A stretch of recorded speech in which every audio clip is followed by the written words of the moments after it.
नमस्कार बंधुरा आमार एक टिप्सर भिडियोते तोमादेर सबाइके स्वागत। एखन बर्षाकाल और बर्षाकाल मानेई एई बारुन टारुनगुलो किन्तु भिजे जाए और भिजे गेले अनेक समय आमरा एगुलो धुए दिई। धुए दिले किन्तु एखन रोदेर देखा नेई, सेई जोन्नो भीषणभावे एगुलो नष्ट हये जाए। दामी बारुन एगुलो शुकाते चाय ना, सेक्षेत्रे यदि भिजेओ जाए बा धुएओ दिई ताहले सेक्षेत्रे छोट्ट एकटा टिप्स तोमादेर संगे शेयार करब। एरकम करे बारुनगुलोके फाँका करे और जे क्लिपगुलो आमरा अनेक समय क्लिपेर दाँतगुलो भेंगे जाए बा भालो क्लिपও তোমরা এইভাবে যদি বারুনগুলো ফাঁকা ফাঁকা করে এইভাবে ক্লিপগুলো যদি আটকে দাও তাহলে আর ফ্যান ছেড়ে দাও, অনায়াসে কিন্তু এই বারুনগুলো শুকিয়ে যাবে। তাতে বারুনগুলো পচেও যাবে না, নষ্টও হবে না, বা ধুয়ে দিলেও কিন্তু তোমরা সুন্দরভাবে এইভাবে কিন্তু তোমরা শুকিয়ে নিতে পারো। তো এইভাবে এই বারুনগুলো শুকিয়ে নিলে বারুনগুলো যেমন অনেক দিন টেকে, আবার অনেক সময় ভিজে গেলে বা ধুয়ে দিলে আমরা কিন্তু খুব সুন্দরভাবে এটা করে নিতে পারি। ছোট্ট একটা টিপস, ভালো লাগলে লাইক করো। তো আমরা চলে যাব পরের টিপসে। আমরা জিন্সের প্যান্ট, সে ছেলেদের হোক মেয়েদের হোক, জিন্সের প্যান্ট যখন আমরা আলমারিতে রাখি তখন এরকম করে ঝুলিয়ে রাখলে অনেকটা জায়গা নষ্ট হয়, বা যদি এটাকে ছোট করে ভাঁজ করেও রাখি সেক্ষেত্রে অনেক সময় কিন্তু জিন্সের প্যান্টগুলো তার থেকে পড়ে যায় বা হ্যাঙ্গার থেকে পড়ে যায়, তাতে আমাদের মানে আলমারি উলট পালট হয়ে যায়। ছোট্ট একটা টিপস তোমাদের সঙ্গে শেয়ার করব যে এই জিন্সগুলো কিভাবে রাখলে পরে জায়গাও সেফ হবে এবং এইভাবে পড়েও যাবে না, বা আলমারিও কিন্তু আমাদের মানে উলট পালট হবে না। তো এরকম জিন্সের প্যান্ট তোমরা নিয়ে নেবে। জিন্সের প্যান্ট বা যে কোনো ফর্মাল প্যান্টের ক্ষেত্রে একই টিপস। দেখো, এটা প্যান্টের পায়ের দিকটা থেকে প্রথমে ভাঁজ করবে, তারপরে ওপর দিক থেকে ভাঁজ করে এটাকে কিন্তু এই নিচের যে পা দুটো আছে সেটা ওই মাজার ভাঁজের মধ্যে ঢুকিয়ে দেবে। এই ঢুকিয়ে দিলে কিন্তু এটা একদম লক হয়ে যাবে। এরপরে তোমরা যদি এটাকে অর্ধেক করে মানে হাফ করে এবার একটা হ্যাঙ্গারের মধ্যে ঢুকিয়ে দাও তাহলে কিন্তু অনায়াসে জায়গাটাও অনেকটা সেফ হয়। আর এগুলো কিন্তু যেহেতু লক হয়ে যায় সেহেতু কিন্তু এটা খুলেও পড়ে যায় না এবং আমাদের আলমারির অনেকটা জায়গা সেফ হয়। দেখো, এইটা কিন্তু যতভাবেই নাড়ালেও কিন্তু আমাদের এটা পড়বে না। তো এই ছোট্ট একটা টিপস ভালো লাগলে অবশ্যই কিন্তু একটা লাইক করো। এইভাবে কিন্তু জিন্সের প্যান্ট বা যে কোনো প্যান্ট রাখতেই পারো। চলে যাব পরের টিপসে।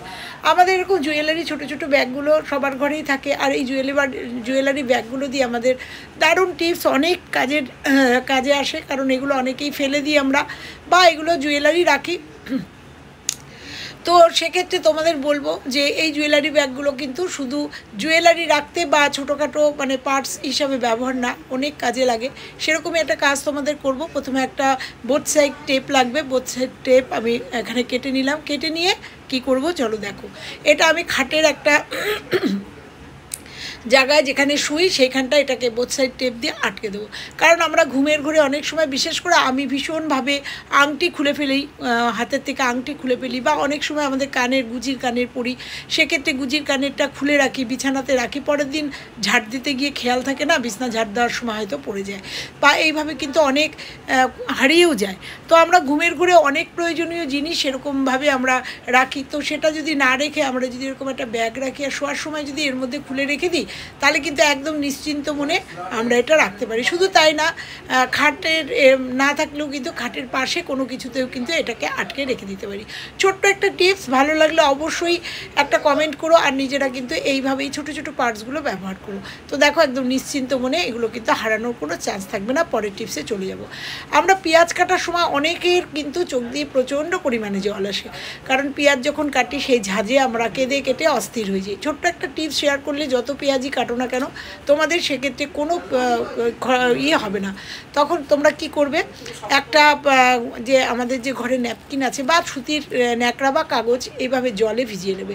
তো আমি এখানে একটা ন্যাপকিন নিয়ে নিয়েছি, নিয়ে সেটাকে একটু জলে ভিজিয়ে দেবো। ভিজিয়ে দিয়ে এই যেখানে পেঁয়াজ কাটবো ঠিক তার সামনে আমি এই কাপড়টাকে রেখে দেবো, মানে এই সুতির ন্যাপকিনটা রেখে দেবো, কাগজটা। তো একটু জল দিয়ে ভিজিয়ে রেখে দিলেই কিন্তু তারপরে তোমরা যত কাগজই কাটো না কেন, যত পেঁয়াজই কাটো না কেন তোমাদের কিন্তু চোখ জ্বলবে না, কারণ এই ঝাঁজটা এই ভেজা কাপড়টা বা ভেজা এই টিস্যুটা টেনে নেবে।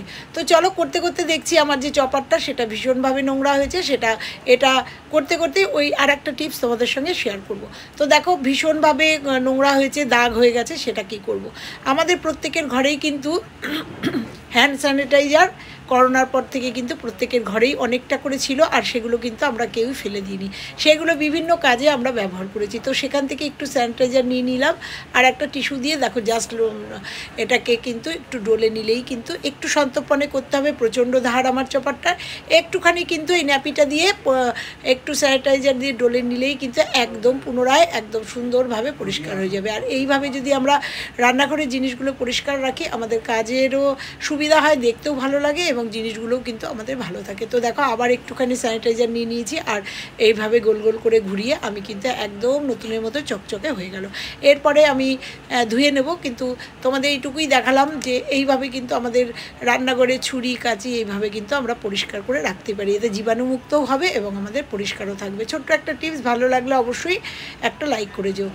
তো এরপরে চলে যাব আমাদের সুইচ বোর্ড কিন্তু ভীষণভাবে আমাদের নোংরা হয়, কারণ অনেক সময় আমরা জল হাতে বা সবজি কাটার হাতে যে কোনো হাতে কিন্তু আমরা সুইচ বোর্ড হাত দিই, আর সেই জন্যই কিন্তু সুইচ বোর্ডে এইভাবে নোংরা হয়ে যায়।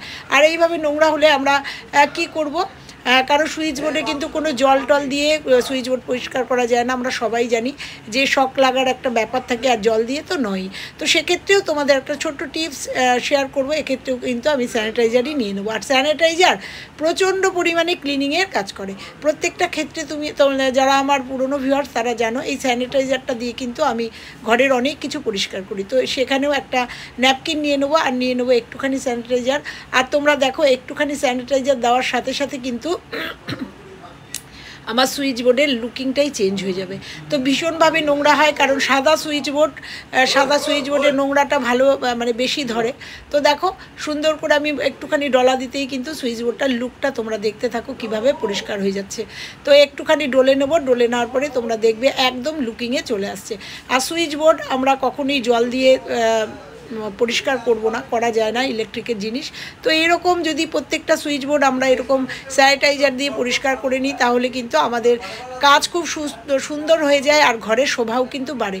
কারণ ঘরের সুইচ বোর্ড যদি নোংরা থাকে দেখতে খুব বাজে লাগে, তার মধ্যে পুট্টির ঘর আর যদি এরকম সাদা সুইচ বোর্ড হয়। তো একটু সন্তর্পণে কাজটা করতে হবে, কারণ কারেন্টের কাজ আমরা জানি। আর তোমরা দেখছো মানে সুইচ অন করেই কিন্তু আমি কাজ করছি। তো দেখো পরিষ্কার হয়েছে, কতটা পরিষ্কার হয়েছে একদম ক্লোজ করে দেখালাম। শুধু একবার না, আমি দুবার তিনবার একবার এইগুলো নিয়ে স্যানিটাইজারগুলো নিয়ে এই ন্যাপির সাথে দুটো তিনটে ন্যাপি সাথে আমি খুব সুন্দর করে পরিষ্কার করে নেবো। একদম দেখো নতুনের মতো একদম পরিষ্কার হয়ে গেছে।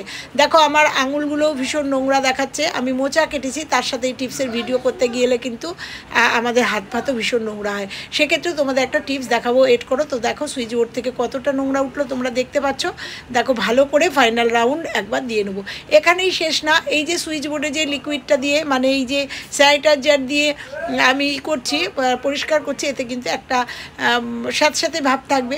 যাদের মনে হবে যে আরও একটু উজ্জ্বল করার জন্য সেক্ষেত্রে কিন্তু একটুখানি পাউডার দিয়ে নিতে পারি। সব শেষে আমি যদি একটু পাউডার সুইচ বোর্ডের উপরে একটুখানি ফেলে দিই, মানে আবার এই টিস্যুর উপরে একটুখানি পাউডার নিয়ে নিই, আর সেই পাউডারটা দিয়ে যদি এই সুইচ বোর্ডের উপরে একবার করে আলতো করে ডলে নিই তাহলে যে স্যাঁতস্যাঁতে ভাবটা সেটাও চলে যাবে এবং সুইচ বোর্ডটাও কিন্তু একদম নতুনের মতো হয়ে যাবে। এবং যে একটুখানি ছিল সেই উজ্জ্বলতাটা কিন্তু একদম দেখো কিভাবে উজ্জ্বলতা বেড়ে যাচ্ছে তোমরা দেখতে পাচ্ছ। একদম কিন্তু সুইচ বোর্ডটা আমার একদম নতুনের মতো চকচক করছে, বোঝাই যাবে না এটা কিন্তু অনেক পুরনো সুইচ বোর্ড। তো এইভাবে ছোট ছোট কাজ করে যদি আমরা ঘরের জিনিস পরিষ্কার পরিচ্ছন্ন রাখি অবশ্যই কিন্তু আমাদের মন ভালো হয়ে যায়, ঘরের জিনিসও ভালো থাকে।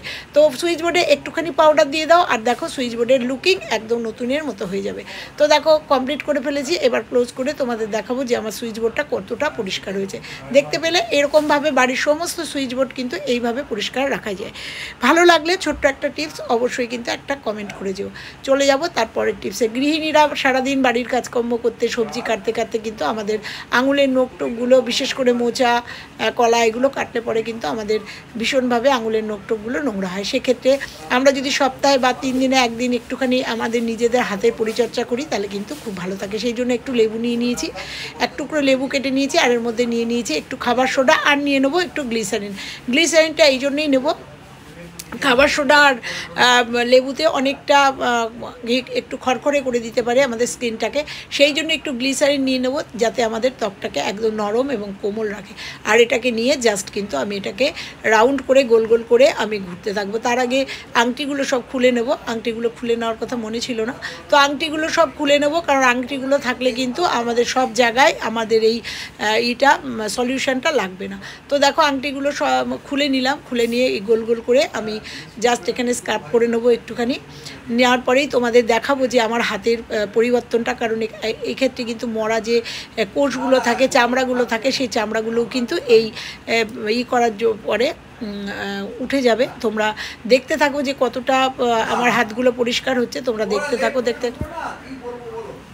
এইবার পুরো পিটাকে সুন্দর করে দেখো আমি এরকম করে ম্যাসেজ করে নিলাম পুরো লেবুটা দিয়ে, আমার এটা দিয়ে মানে যে সলিউশনটা তৈরি করলাম। আর যেহেতু গ্লিসারিন দিয়েছি আমার হাতের ত্বক কিন্তু অনেকটা মসৃণ থাকবে। তো দেখো এরকমভাবে রাফ করে নিলাম, রাফ করে নিয়ে আমি হাতটাকে জাস্ট ধুয়ে নেব। ধুয়ে নেওয়ার পরে তোমাদের সামনে আসার পরে দেখাবো যে আমাদের হাতটা কতটা পরিষ্কার হয়েছে। কারণ গৃহিণীরা সবসময় ঘরের কাজ করি, নিজেদের দিকে তাকানোর আমাদের সময় খুব কম থাকে, তাই নিজেদের জন্য একটু সময় বার করে যদি এগুলো করতে পারি তাহলে আমাদের কিন্তু হাত পাতগুলো সুন্দর থাকে। তো দেখো আমি এইভাবে ডলে নিলাম, পুরো ডলে নিয়ে এবার তোমাদের ধুয়ে তোমাদের দেখাবো যে হাতটা আমার কতটা পরিষ্কার হয়েছে আর কতটা উজ্জ্বল হয়েছে। তো দেখো একদম ধুয়ে নিয়ে আসলাম, হাতটাকে একদম ধুয়ে নিয়ে এসেছি এবং কতটা উজ্জ্বল পরিষ্কার হয়েছে। এবার ফাইনালি তোমাদের দেখাবো, এবার ফাইনালি আংটি নেল পালিশ পরে দিয়ে আসলাম, চলে আসলাম। তো দেখতে পাচ্ছ অনেকটাই বয়স হয়েছে, বুঝতে পারছো আমার হাতগুলো দেখে। তো কতটা পরিষ্কার হয়েছে নিশ্চয়ই বুঝতে পেরেছো। আমার আজকে টিপসগুলো কেমন লাগলো অবশ্যই জানাবে, আর ভালো লাগলে লাইক কমেন্ট শেয়ার করতে ভুলবে না। চ্যানেলে নতুন হলে চ্যানেলটা সাবস্ক্রাইব করে পাশের বেল আইকনটা প্রেস করে দেবে। তো আজকে আমার হাত দেখাতে দেখাতেই বিদায় নেবো, আবার ফিরছি অন্য কোনো টিপসের সঙ্গে, পরবর্তী কোনো টিপসের ভিডিওর সঙ্গে। ততক্ষণের জন্য সবাই ভালো থেকো, সুস্থ থেকো, টাটা।